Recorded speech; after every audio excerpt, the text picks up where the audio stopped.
হাতে আঁকা ড্রেসগুলো বাড়িতেই কিভাবে পরিষ্কার করে কেচে নেওয়া যাবে সেটা আজকে দেখাবো এই ভিডিওর মাধ্যমে।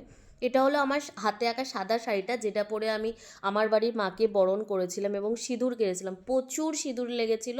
আর এই শাড়িটা পরেই মাকে বিসর্জন দিতে গেছিলাম, তাই শাড়ির নিচে প্রচুর কাদাও লেগেছিল।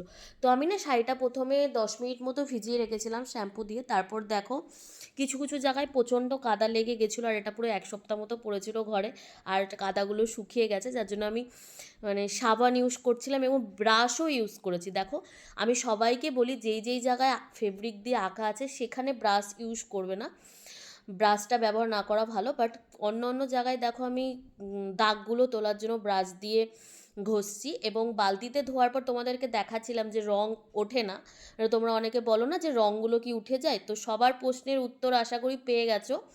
প্রথমত ড্রাই ক্লিনে পাঠাবে, সেটা হলো সবচেয়ে ফেয়ার ডিসিশান, আর নয়তো বাড়িতে এরম করে কেচে নিতে পারবে।